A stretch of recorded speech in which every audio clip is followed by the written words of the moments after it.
তো দর্শক শ্রোতা, আসসালামু আলাইকুম রহমতুল্লাহি ওবরাকাতু। সম্মানিত দর্শক শ্রোতা,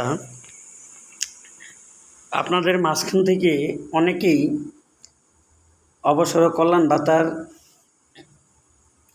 বর্তমানে কিভাবে মাওসি পরিশোধ করেন সেই বিষয় সম্পর্কে অনেকে জানতে চেয়েছিলেন।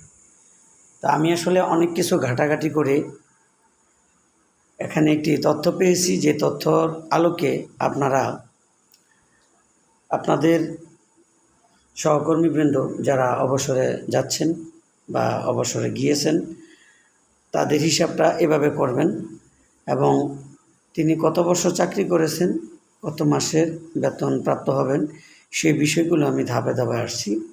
এখন দেখুন, কল্যাণ ভাতা সর্বশেষ মূল বেতন পূরণ যত বছর চাকরি করবে তত বছর।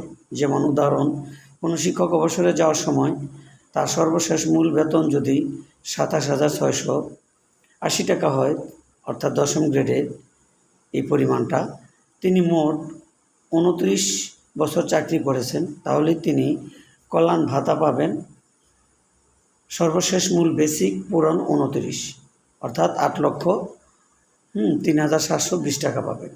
উদাহরণ 2, কোনো শিক্ষক অবসরে যাওয়ার সময় তার সর্বশেষ মূল বেতন যদি 27,680 টাকা 10 গ্রেডে হয়, তিনি মোট 20 বছর চাকরি করেছেন, তাহলে তিনি কল্যাণ ভাতা পাবেন 27,680 পূরণ 20, অর্থাৎ 5,53,600 টাকা।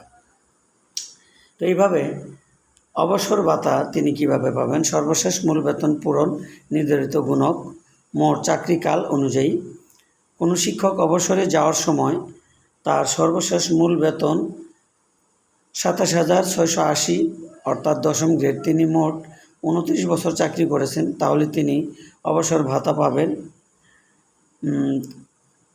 27,680 গুণন 72 সমান 19,95,980 টাকা।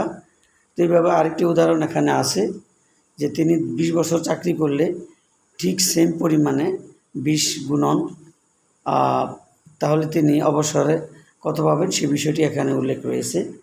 তো এখন আমরা দেখব যে আমরা কত বছর চাকরি করলে কত মাসের সমপরিমাণ বেসিক পাবো, সেই বিষয়টি এখন আমরা দেখব।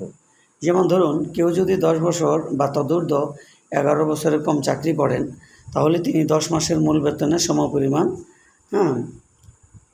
বেসিক পাবেন।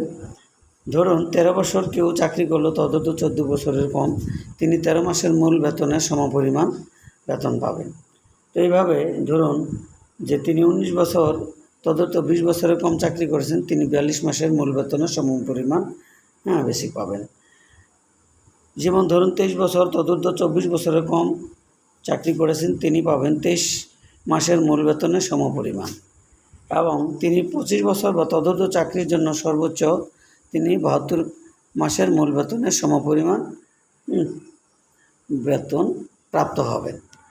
তো এখানে একটি বিষয় বলে রাখি, যে সকল শিক্ষক কর্মচারীবৃন্দ 2027 সনের পর অবসরে যাবেন, কেবল তারাই 75 মাসের সমপরিমাণ বেসিককে গুণ দিলে যা আসবে সেই টাকাটা পাবেন। তো আশা করছি বিষয়টি আপনাদের এখন ক্লিয়ার হয়েছে। তা এখন আমরা পরবর্তীতে নিয়ে আসব একেবারে পূর্ণাঙ্গ রূপে, যে কীভাবে আপনি অবসর এবং কল্যাণ ভাতা প্রাপ্ত হবেন এবং তার জন্য আবেদন কিভাবে করবেন, সেখানে কি কি প্রয়োজনীয় কাগজপত্র লাগবে, সেই বিষয়গুলো আমি আপনার নিয়ে আসবো। আশা করছি ততক্ষণ পর্যন্ত অপেক্ষা করবেন। তো ভিডিওটি রাখছি। আল্লাহ হাফেজ।